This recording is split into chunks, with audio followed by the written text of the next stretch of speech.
So this is a response to SnuffBegins. Ben, hi. You've asked a couple of questions on YouTube about wood carving and also to me directly about some leather stuff. So I thought I'd respond to you the best way I can, which is probably a video, which means that I can talk to you quicker than I can by typing. Hate typing. So first thing I'm going to hit on is the leather. When you're talking about making a tobacco pouch, it really depends on what you want to do with your tobacco pouch. If it's going to be a hard tobacco pouch, if it's going to be something that you can roll up and put in a pocket. For a pocket type tobacco pouch, we've got this sort of leather here, which is like a chamois. It's really thin, it's about 1 millimetre wide, maybe 2 millimetres wide, and it's really soft, but it does have a really strong tendency to it. It doesn't tear very easily. If you're after something a bit harder than that, what you come up with is this, which is hide. Now hide is pretty tough, like this is, armour, you could use that to make armour. But hide would give you quite a solid thing. I mean, I've made a wallet out of this, so it's pretty tough, it's really durable.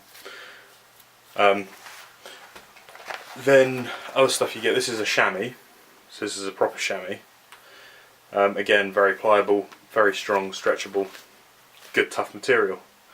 Obviously it comes in colours. This is actually from Camden, the one that I mentioned to you on a comment. Literally by Cyberdog, straight down the stairs, in the market side beside it, there's like a small leather workshop, and they sell this chamois stuff. It's about £10 a sheet, and you could probably make maybe 2, maybe 3 pouches out of that. So if you're selling each one of those at a fiver, you're making £15 off a £10 sheet. You make yourself a bit of profit, or you can sell them at £10 each and make yourself a lot of profit. It's up to you. Other types of leather stuff is again hide, but this is camel hide. This stuff's brilliant. I love this stuff. This is what I make books out of. But yeah, this is a book hide, what I call book hide. Anyway, so it's flexible, very flexible. But this is actually a top hide, so it's quite hard. This is camel. Lovely camel. And I also have some pig hide here as well, which is a lot thinner. So pig hide is thinner, very flexible. Again, this sort of stuff I would suggest for using perhaps if you're making a case for an iPad or something like that. That's more like iPad casing, but could work just as easily for making a tobacco pouch quite easily. Actually, it's pretty tough, but I think over time it would wear and tear. That stuff's a bit thinner to the tearing side of things. Spoons, wood carving. Best knife you can get for carving. This is my personal preference anyway. This is an Opinel. Now these things, they're really strong, high carbon steel. This one I've burnt the blade on because I'm a silly bugger when I do things. But they're also a lockable blade. But they can fold. They're a folding knife. This is a take it to camp with you, and you can't actually get done for that because it locks down. So if you were to carry that on your persons, because it locks in place, it's a perfectly legal EDL or everyday carry. EDL? That's a political party, not an EDL. EDC, everyday carry. Yeah, that's one of my suggestions. Plus also you do all your rough working with that. Best materials are good woods. I want to try and get this in closer if I can. I can't? Okay. So this is a bit of birch. Literally I start off with a huge chunk and then I just square it off over time. It gets smaller and smaller. I'll quickly show you how to do a quick spoon, but I would honestly suggest get yourself an Opinel. Brilliant knives. And the other thing is this little toolkit. This is obviously the wrong box for it, but it didn't come in a box. There's a little selection of tools there, which is what I use for wood carving as well, for like more intricate work. Now these came from Amazon. I'll include the link at the bottom of the video. But I'll show you how to quickly make a spoon. I mean, do this real time, it won't take long at all.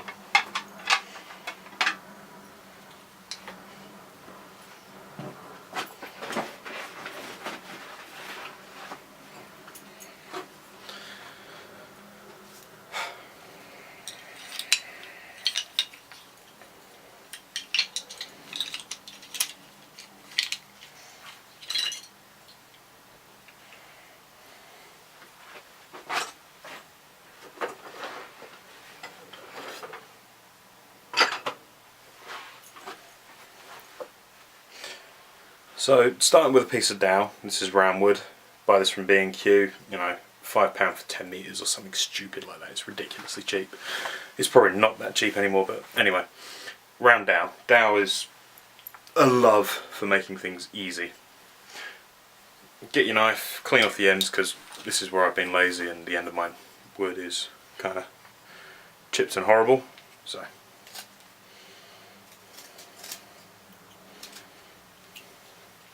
you like to have a flat edge to your spoons, so start it off.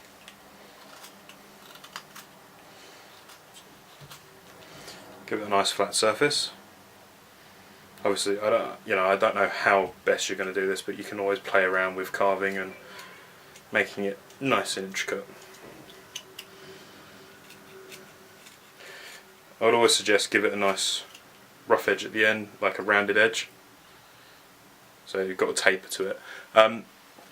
You're talking about ways to finish it as well. Honestly, with the end of a piece of wood, you want something that's a bowl shape.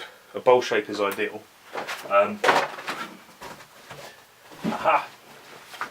My bowl shape I'm going to use is actually my pipe. This is a small carved pipe by me, right? So I'll use that to round the end off properly. Put the pipe away. Chew the pipe.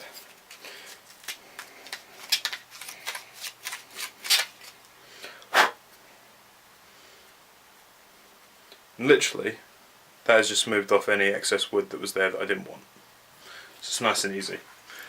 Now that I've got to that point where I've got a nice piece of wood, all that is ash from where the pipe's been used. I've got this tool, which is a half round. So it's literally a very sharp tool, comes in the kit. I mean, this kit is really cheap as well, so it's something that I'd suggest to use. You're going to use it, you're going to use it there, and you just wobble it and it starts to make a circle. That circle can then be lifted out, work to where you want the end of your spoon to be, do the same thing, lift it out, and what you end up with is the beginnings of your spoon. Really quick, really easy to do. That's taken me what, not even 5 minutes. You then just work on that to get it to the level you want it at, and then eventually that will be a perfectly good spoon. It's about the size of a paracetamol pill at the moment, so you know, depends on how much snuff you want to take at a time and how much you use at a time, for what you're going to use it for anyway. But there you go, very quick and simple spoon. I mean, you can make it more intricate, you can carve your wood however you want, you can even make it very decorative. But that to me is probably what you're kind of after. Types of lacquer to use on your wood as well. I actually love wax. Wax is brilliant to me. You can buy it in blocks, you can rub it in. Wax lasts a long time, it waterproofs everything. If you don't want to use wax, again, you can use linseed oil, you can use normal vegetable oil. Obviously vegetable oil goes sticky over time, so I wouldn't really suggest using that much.